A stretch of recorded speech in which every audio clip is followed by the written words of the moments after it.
Coming to you from the Deep South, this is the Blue Collar Leadership Podcast. High-impact leadership is not reserved for leaders, and it has nothing to do with your position, title, or rank. However, it does have everything to do with your character. It's time to climb to the next level and beyond, personally and professionally. Now, let's start making it happen with your host, Mac Story. All right, we've made it up to part 8 on the Managing People versus Leading People series. And today we're going to talk about risk, how managers see and view risk, and how leaders see and view risk. Totally different.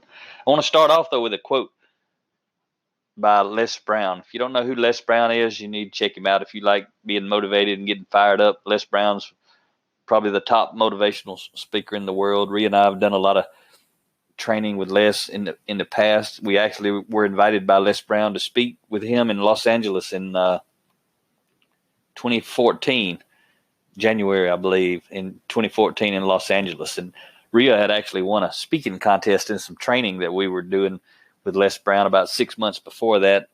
And because she was one of the winners, part of the prize was that Les would invite her at some point down the road to speak at his event. And there were actually 5 people out of about 200 that won. I didn't actually win, but I was in the room. I wasn't good enough to win, but that's okay with me. I was still in the room and I still learned a lot. That was the mission. But Rhea actually did win. And so she got invited and I went with her. As her husband, we do everything together. And I was out there just to support her. And I was in the room when Les came in and I was about to leave. And Les said, who are you? I said, well, I'm Rhea's husband. I said, I was at the event, but I didn't win, so I don't want to abuse my privilege of being here, and I'll leave. I'm not, you didn't invite me to speak. And he just kind of grinned, and he said, oh yeah, you're speaking too. So Rhea had 6 months to plan for that speaking opportunity, and I had about 6 minutes. And anyway, we had a lot of fun, and I did get to speak at the event as well, and that was pretty cool. And anyway, if you don't know who Les is, check him out. But this quote is from Les. And Les says, and I'm talking about risk here, but this quote says, the problem is not that people aim too high and miss. The problem is that people aim too low and hit. Think about that. There's a lot of folks out there, especially in the blue collar world. They've got so much potential. You're probably one of those people. But I know there's a lot of them. There's a lot of people out there in the blue collar world. They're aiming low and they're hitting low. They're getting exactly what they're aiming for. And again, this whole podcast is to help blue collar workers, those who lead them, those who support them, to come together, help each other grow to the next level and beyond. So when we're talking about the manager mindset versus the leader mindset, managers of people, they're the ones aiming too low and hitting. Leaders of people, they're aiming high, but they're not missing. They're hitting too, because they're taking responsibility for finding out how to make it happen. So relative to risk, managers of people seek to minimize and avoid risk at all costs. That's again why they don't like to rock the boat, and they don't want someone rocking the boat. They don't like to try new stuff. They don't want things to change. They want everything to stay the same. They like being in their comfort zone where they know what's going to happen and they know what to expect.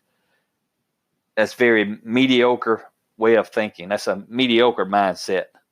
And it's based on, again, insecurity. They're afraid of failing. Managers of people are afraid of failing. They're also afraid their people may fail. Again, that goes back to the last episode. We're talking about where their power comes from.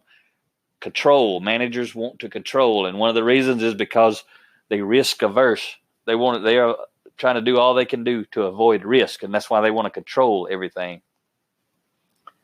Leaders of people, on the other hand, they take calculated risk after consulting with others. That's why a lot of these traits of managers and leaders, the different mindset, a lot of them, they tie together. Because as leaders take calculated risk and they're willing to do that after consulting with others. That's why they ask a lot of questions.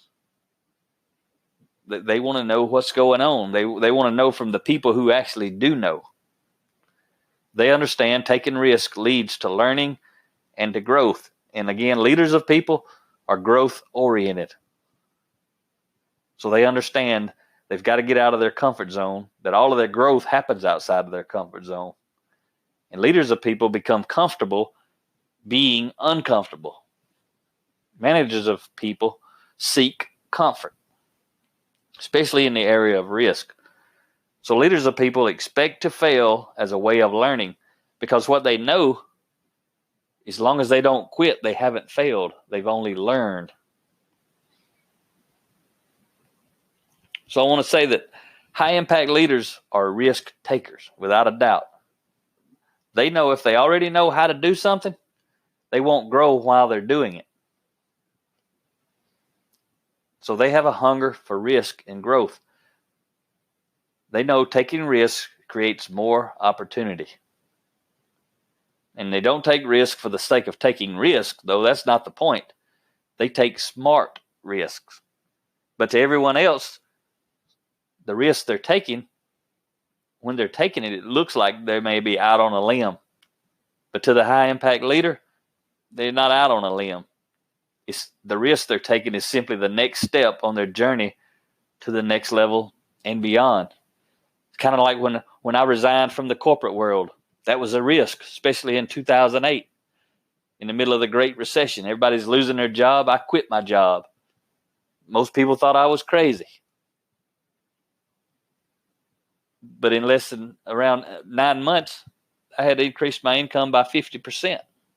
So I wasn't too crazy. It was a smart risk.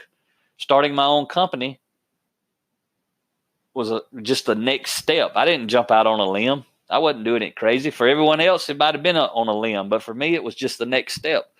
4 years later, or I should say just another year or so later, my income had went up 3-4 times what it was when I resigned in 2008. So it was a very smart risk that I took. But I still had to do the work. That's the difference. A manager mindset, first of all, they're not going to risk. They want security and stability.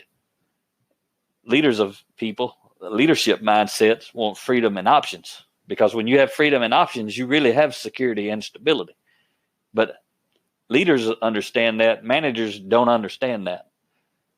So 2012, a lot of people couldn't think that I had grown my lean manufacturing consulting business into something pretty cool for me, and was very financially rewarding. And then I gave up all my clients and went to $0 a year and started over. Another big risk to do what I'm doing today: leadership development, personal growth, helping folks like you get to the next level and beyond, especially the blue collar workforce. But again, it wasn't a big risk, because in 2012, that's 4 years into my growth, and I had been logging thousands of hours of leading teams, and I had been reading books daily, leadership books. I started investing in my personal growth and development. All that stuff that looked like risk to everyone else, for me, was just another step. It was the next step on the journey. But it's the same exact principles relative to growing a business or growing and building a team. Delegating to people. Some people may see that as a risk when you delegate to someone, but if you've been leading them and preparing them, delegating to these people, it's just the next step. But if you just out of the blue delegate some huge responsibility to someone, and that's what managers of people do, they just do it out of the blue because they're in a crunch and now they need some help. They haven't grown and developed anybody. It's not even a part of who they are or what they do as a leader of a team. That kind of stuff, I call it's kind of stupid, but is an extreme risk. But that's what managers of people do all the time relative to interacting with their team. They take a lot of risk in a way that they don't understand they're taking it. See, leaders of people take risk on purpose. And again, it's a smart risk. But managers of people, most of the time they're taking risk and they don't necessarily even know they're taking a risk because they kind of blind to it. They have a blind spot. They don't understand what's really going on. So think about that. Think about your mindset. Are you more likely to take a smart risk, or are you more likely to avoid risk? The answer to that question is going to determine if you truly have a mindset of a manager of people or a mindset of a leader of people. And it's a choice. So I hope you enjoyed the episode. Talk to you next time. Make it happen or someone else will. It might as well be you. Are you serious about taking your career and your life to the next level and beyond? Check out Mac Story's Blue Collar Leadership series books and others, now available on audio, along with paperback and ebooks at Amazon, iTunes, and Audible. Please visit bluecollarleadership.com to learn about Mac's books, programs, special offers, certifications, and more. Thank you for listening to the Blue Collar Leadership Podcast.